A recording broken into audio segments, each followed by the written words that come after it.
মানুষের চেয়ে বড় কিছু নাই, নহে কিছু মহিয়া। সবার উপরে মানুষ সত্য, কাহার উপরে নাই। যুগে যুগে কালে কালে সত্যব্রত মানুষ মানুষের শ্রেষ্ঠত্বের জয়গান গেয়েছে, কিন্তু মানুষ কি সেই সম্মান পেয়েছে? এখনো মানুষ অর্থনৈতিক জাত ধর্মে অত্যাচারিত হচ্ছে মানুষের দ্বারাই। কবি রবীন্দ্রনাথ ঠাকুর এই সত্য তুলে ধরেছেন অতি শৈল্পিকতায় দেবতার গ্রাস কাব্যে। যেখানে রাখাল ধর্মের শিকার হয়, যে ধর্ম মানুষের মনের অতি গভীরভাবে গঠিত। উপস্থাপন করছি রবীন্দ্রনাথ ঠাকুরের কালজয়ী কাব্য দেবতার গ্রাস। গ্রামে গ্রামে সে বার্তা রটি গেল ক্রমে, মৈত্র মহাশয় যাবেন সাগর সঙ্গমে।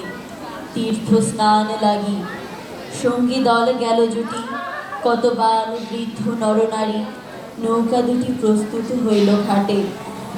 পুণ্য লোভাতুর মুখ্যদা কহিল আসি, হে দাদা ঠাকুর, আমি তব হব সাথী। বিধবা যুবতী দুখানি করুণা আঁখি মানে না যুবতী, কেবল মিনতি করে অনুরোধ তার এড়ানো কঠিন বড়। স্থান কোথার? মৈত্র কহিলেন তারে, পায়ে ধরি তব। বিধবা কহিল কাঁদি, স্থান করি লব কোনো মতে এক ধারে। ভিজে গেল মন, তবু দ্বিধা ভরে তারে শুধালো ব্রাহ্মণ। নাবালক ছেলেটি কি করিবে তবে?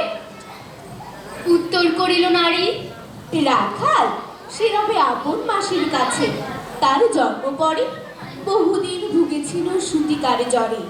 বাঁচিব ছিল না আশা। অন্নদা তখন আপন শিশুর সাথে দিয়ে তারে স্তন মানুষ করেছে যত্নে। সেই হতে ছেলে মাসির আদরে আছে মার কুল ফেলে। দুরন্ত মানে না কারে, করিলে শাসন মাসি আসি অশ্রু জলে ভরিয়া নয়ন, কোলে তারে টেনে লয়। সে থাকিবে সুখে মার চেয়ে আপনার মাসির বুকে। সম্মত হইল বিপ্র, মুখ্যদা সত্তর প্রস্তুত হইল বাধি জিনিস প্রত্যয়। প্রণমিয়া গুরুজনে সখী দল বলে ভাসাইয়া বিদায়ের শোক অশ্রুজলে। ঘাটে আসি দেখে সেথা আগে ভাগে ছুটি রাখাল বসে আছে তরি পরে উঠি নিশ্চিন্ত নীরবে। তুই হেথা কেন রে? মা শুধালো, সে কহিল, যাইব সাগরে, যাইব সাগরে। আরে ওরে দস্যু ছেলে, নেমে আয়। পুনরায় দৃঢ়চক্ষু মেলে সে কহিল দুটি কথা। যাইব সাগরে।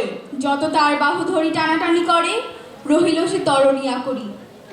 অবশেষে ব্রাহ্মণ করুণ স্নেহে কহিলেন হেসে, থাক থাক সঙ্গে যাক। মা রাগিয়া বলে, চল তোরে দিয়া শেষ সাগরের জলে। যেমনি সে কথা গেল আপনার কানে, তেমনি মায়ের বক্ষ অনুতাপ বানে বিদিয়া কাঁদিয়া উঠে মুদিয়া নয়ন। নারায়ণ নারায়ণ। করিয়া স্মরণ উচ্চ নীল কোলে তুলি, তার সর্বদেহ করুণ কল্যাণ হস্ত বুলাইল স্নেহে।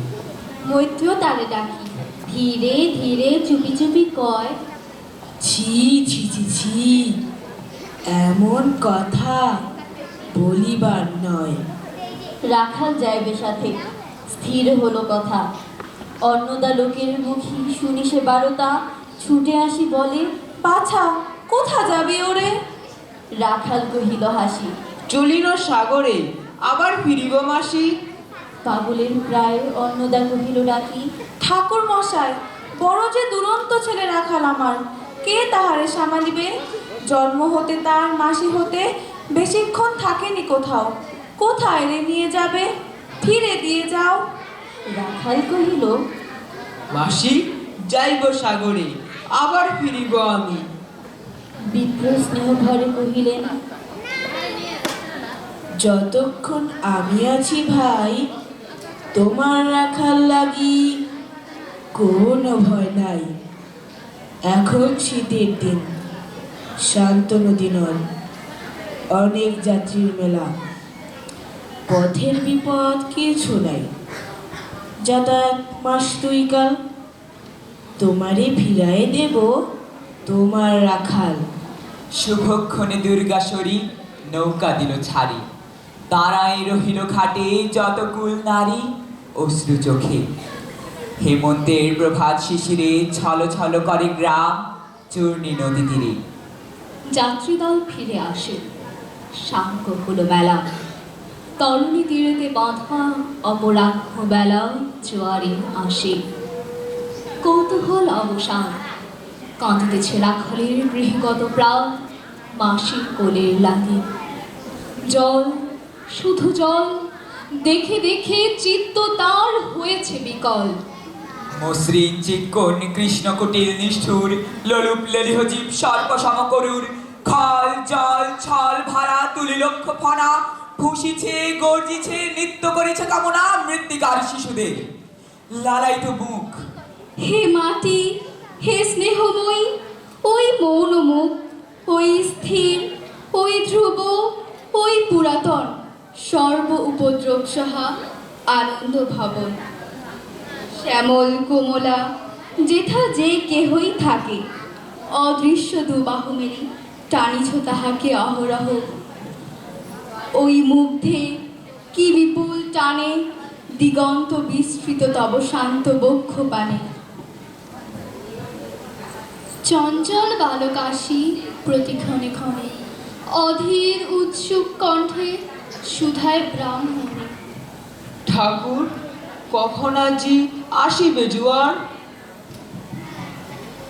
সহসা স্তিমিত জলে আবেগ সঞ্চার, দুই কুল চেতাইল আশার সংবাদে। ফেরল তরীর মুখ, মৃদু আর্তনাদে কাছিতে পড়ল টান। কলশব্দ গীতে সিন্ধুর বিজয় রথ পশিল নদীতে। আসিল জোয়ার, মাঝি দেবতারের শরীর তরি তো উত্তর মুখে খুলে দিল তরি। রাখাল সুধায় আসে ব্রাহ্মণের কাছে। দেশে পৌঁছিতে আর কতদিন আছে? সূর্য অস্ত না যাইতে ক্রোশ দুই ছেড়ে উত্তর বায়ুর বেগ ক্রমে ওঠে বেড়ে। রূপনারায়ণের মুখে পরিবাল চর, সংকীর্ণ নদীর তীরে বাঁধিল সমর। জোয়ারের স্রোতে আর উত্তর সমীরে উত্তাল উত্তাপ। তরণী ভিড়াও তীরে। উচ্চ কণ্ঠে বারংবার কহে যাত্রী দল, কোথা তীর? চারিদিকে ক্ষিপ্ত উন্মত্ত জল আপনার রুদ্র নৃত্যে দেয় করতালি। লক্ষ লক্ষ হাতে আকাশের দেয় গালি ফেনিল আক্রোশে।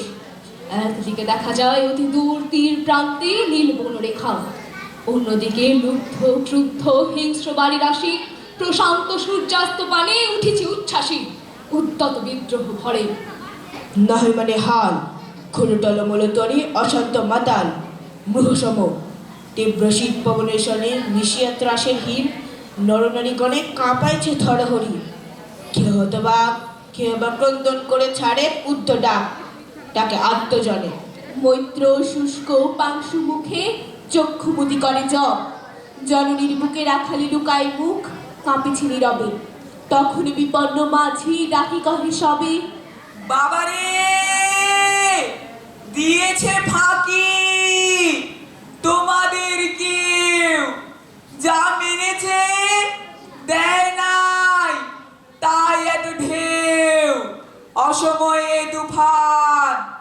শুনো এই বেলা, করহ মানব রক্ষা, করিও না খেলা ক্রুদ্ধ দেবতার শনে। যার যত ছিল অর্থ বস্ত্র যাহা কিছু জলে ফেলি দিল না করি বিচার।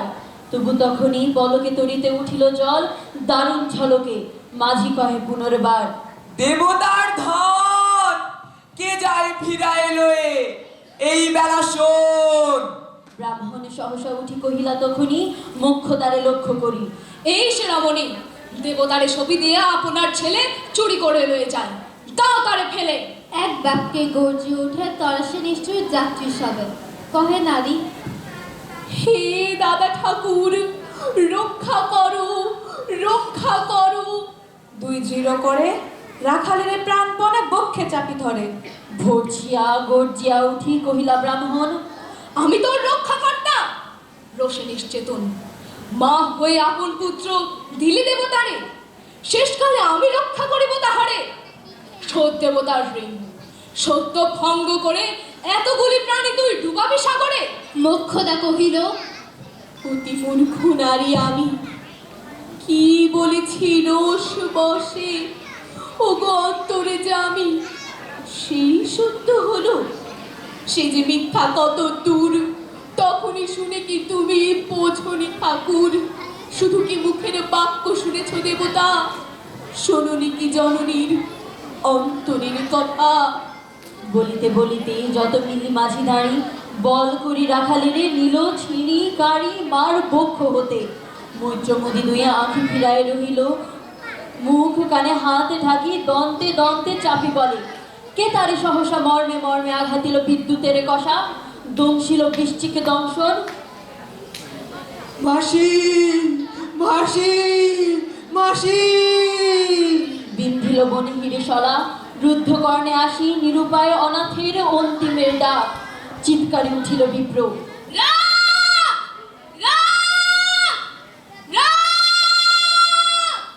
চকিতে হেরিল চাহি মূর্ছে আছে পড়ে মোক্ষদা চরণে তার মুহূর্তের তরে ফুটন্ত তরঙ্গ মাঝে মেলিয়ার তো চোখ মাসি বলি ফুকারিয়া মিলালো বালক অনন্ত দিনের তলে শুধু ক্ষীণ মুঠি বারিকে ব্যাকুল বলে ঊর্ধ্ব পানি উঠি আকাশে আশ্রয় খুঁজি ডুবিল হতাশে ফিরায় আনিব তোরে কহি ঊর্ধ্বশ্বাসে ব্রাহ্মণ মুহূর্ত মাঝে ঝাঁপ দিল জলে